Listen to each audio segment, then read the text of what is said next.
Hello and welcome back to my channel. साथीहरू आज चाहिँ मैले दोकानबाट भ्लग स्टार्ट गरिरहेको चाहिँ एकदमै धेरै ढिलो भइसकेको छ साथीहरू। आज चाहिँ म के गर्दैछु भने नि आज चाहिँ म बेमा जाँदैछु। मेरो साथीको बहिनीको बिहे छ क्या साथीहरू।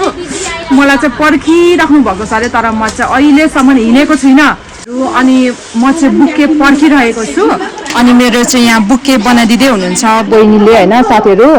कस्तो ढिलो भइसक्यो आज त, ढिलोमाथि ढिलो भइसक्यो है। अब फेरि आफूलाई चाहिँ बुके नै दिनु मन परिरहेको थियो क्या साथीहरू। अनि फुलहरू चाहिँ अलिक दिएको जस्तो पनि हुन्छ, लङ लास्टिङ पनि रहन्छ नि त, त्यही भएर मैले बुके दिएको। अनि बाइ द वे आजको बिहे भनेको चाहिँ कहाँ भने नि साथीहरू, आजको बिहे भनेको चाहिँ लक्ष्मी मार्ग।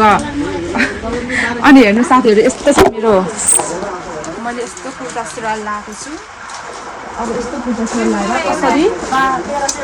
सुरुवाल लगाएर कसरी म ड्राइभ गर्ने होला, एकदमै धेरै डर पनि लागिरहेछ। तर केही छैन, म तपाईँलाई भेट्छु है त। ल फाइनली साथीहरू म चाहिँ बिहेमा पनि आइसकेको छु। अनि बिहेमा आउने बित्तिकै मासु भात खाइरहेको छु। साथीको बहिनीको बिहेमा चाहिँ मासु भात। ल खानु, सुरुमै मासु भात खानु। बेहुला बेहुलीलाई हेर्नुभन्दा अगाडि पनि सुरुमै मासु भात खानु भनेर चाहिँ मैले यहाँ मासु भात खाइसकेको छु। अनि हाम्रो यहाँ दाजु पनि हुनुहुन्छ, दाजु। अनि हाम्रो यहाँ तिम्रो मेरो कथाको तपाईँ हिरो हो कि भिलेन त होइन नि, तपाईँ अन्तिममा दुइटै हुनुहुन्छ होइन। त्यस तपाईँ चाहिँ फिल्ममा भन्दा पनि नेचुरलमा चाहिँ एकदमै धेरै राम्रो लाग्यो।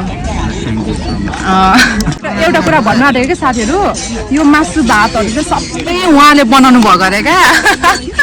उहाँ चाहिँ साँच्चै हो, खतरा तपाईँ सेफ हो नि, बब्बा सेफ हुँदो रहेछ, खतरा पकाउनु हुँदो रहेछ। अनि हामीले पनि अलिअलि खाने एकदमै धेरै मिठो बनाउनु हुँदो रहेछ। मिठो मिठो मिठो मिठो मिठो त्यति साह्रो पनि नभनिदिनु न होइन, खानु सक्ने नै एकदम मिठो छ। तर यहाँ चाहिँ एकदम धेरै गर्मी भइरहेछ क्या हामीलाई, एकदमै धेरै गर्मी। यो फागुन सहित वैशाखको बे चाहिँ ओ माइ गड, झन् वैशाखमा बे गर्ने दुला दुलाईलाई चाहिँ कस्तो हुन्छ होला गाइज। तपाईँहरू पनि पुस कि त माघतिर बे गर्ने, फागुनतिर बे नगर्ने। एकदमै धेरै गर्मी, एकदमै धेरै गर्मी हुन्छ। ल हाम्रो अङ्कलले पनि खाँदै हुनुहुन्छ। अङ्कल मिठो छ, उहाँले बनाउनु भएको अरे। नडाटी भन्नु त, मिठो कि नमिठो? ए फाइनली उहाँ चाहिँ आइसक्नु भएको छ होइन। उहाँ चाहिँ देखिराख्नु भएको छ। बेहुले बहिनीले चाहिँ बे गरिसक्नु भएको, दाजुले चाहिँ बे गर्नु भएको छ। तपाईँ किन सिङ्गल हुनुहुन्छ अहिलेसम्म होइन? किन तपाईँ सिङ्गल भन्नु त?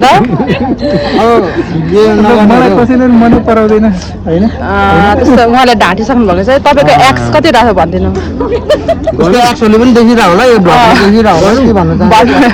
भन्नु ल, एक्स कति रहेछ? मेरो एक्स छैन, एक्स छ भने तपाईँको कमेन्ट गर्छ ल। दाजु हुनुहुन्छ साथी, त्यति धेरै हुनुहुन्छ उहाँको एक्स? तपाईँलाई के लाग्छ भन्नु त? हुनुहुन्छ जस्तो लाग्छ। बाहिरबाट हेर्दा कोहीको सोझो देखिन्छ नि त। अहिलेको जमानामा केटाहरू छैन। तर यता हेर्नु कस्तो गर्मीमा बे भयो, तपाईँको बे चाहिँ अलिक जाडो जाडोमा गर्नु ल। ल ल ल जाडो जाडोमा बे गर्नु है, हामीलाई पनि मजा आउँछ। उहाँले चाहिँ खाना खानै भएको रहेछ, किन खाना नखाएको भन्नु त? मेरो आज व्रत छ। जस उहाँ बहिनीलाई टिका लगाएपछि मात्रै होइन, अब टिका लगाइदिएर खुट्टा धोइदिएर अनि मात्रै हो। अहिले चाहिँ कति बजिसकेको छ? 3:30 भइसक्यो। उहाँले बिहानदेखि केही खानु भएको छैन? पानी पनि खानु भएको छैन? ए पानी चाहिँ खानु भएको छ। ल यो चाहिँ सबै बहिनीको लागि त्याग बलिदान गरिराख्नु भएको छ। यो एउटा माया हो नि है। ल कस्तो खुसी साथीहरू, यहाँ चाहिँ हाम्रो बेहुली रुँदै हुनुहुन्छ। सो इमोसनल मुभमेन्ट है, यस्तै हुन्छ। नरुनु प्लिज।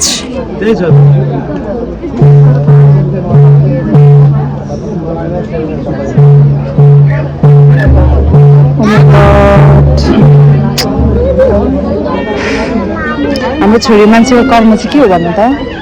के भन्नु? हामीहरू चाहिँ अर्काको घर, तपाईँहरूले चाहिँ आफ्नो बुढीलाई माइतीमा राख्दा हुँदैन? मस्त हुन्छ है। हेर्नु त गाइज, हामी छोरी मान्छे यस्तै हो।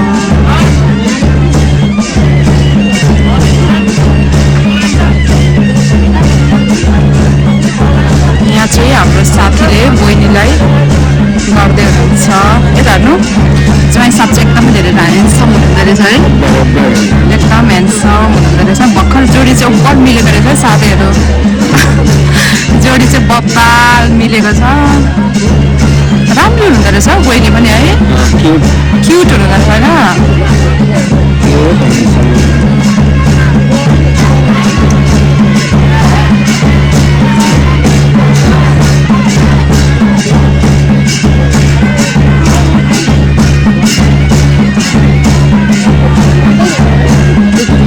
ल साथीहरू म चाहिँ यहाँ दोकानमा आएको थिएँ यहाँ आउनुमा के हुँदैन के हो तपाईँको नाम भन्नु त लिम्बू हो उसको नाम चाहिँ साङ्ना राई उहाँहरू चाहिँ कतिमा पढ्नुहुन्छ 7मा पढ्नुहुन्छ ल थ्याङ्क यू सो मच तपाईँले मेरो के भिडियो हेर्नुहुन्छ बाबा तर मैले एकचोटि पत्नीमा त लिम्बू गएछ नि देखेँ तपाईँ कसरी डन हुने हो अनि अहिले हेर्दाखेरि डन जस्तो हुन्छ त दौडेछ नि त हो बाई बाई यसो उर्को मासु अभि उसको भाइ उसको भाइ हो राम्रो रहेछ भिडियोमा भन्दा नि रियलमा राम्रो रहेछ यार ल ल ल ल ल दिदी बहिनी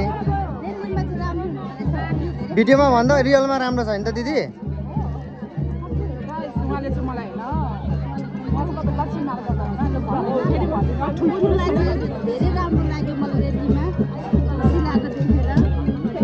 भेट्नु पाइयो है आजसम्म भेट्नु भएको थिएन होला होइन हेलो हेलो हाम्रो चाहिँ डन तपाईँ लक्ष्मी माताको डन होइन त कहाँको डन हो त म त रमाइलोको हो अनि रमाइलोको डन चाहिँ यहाँनिर प्रस्तुत भइसक्नु भएको छ म चाहिँ आज दिदीलाई फाइनली भेट्यो है हजुर जस राम्रो हुनुहुँदो रहेछ मन पर्यो मलाई तपाईँ यसो नभन्नु न साथी भनेको त अरूले कमेन्टमा गर्थ्यो होइन मैले अब म त तपाईँलाई धेरै के भन्थेँ बट तर रियलमा चाहिँ राम्रै हुनुहुन्छ मैले साँच्ची भनेको साँच्चै हो मनै देखियो ल हाम्रो चाहिँ डन जो दिदीको बहिनी पनि हो नि त ए हो ज्योति राई मैले अस्ति दिदीकै त्यो टिकटकमा देखेको थिएँ अनि यस्तो हेर्दाखेरि अनि तपाईँ पनि देखेँ क्या अनि युजी राई त मैले कहाँ देखेको कहाँ देखेको नि अनि त्यो घुर्नेवालीमा त्यो भाइरल भन्नुभएको थियो नि त त्यो हेरेर चाहिँ मैले तपाईँको शुभ नाम के हो मेरो रिमा माझी रिमा कति वर्ष पुग्नु भयो म भर्खर 20 लाग्छ सिङ्गलले हुनुहुन्छ कि यो चाहिँ अलिकति त्यस्तो भन्न मिल्दैन ल थ्याङ्क यू ल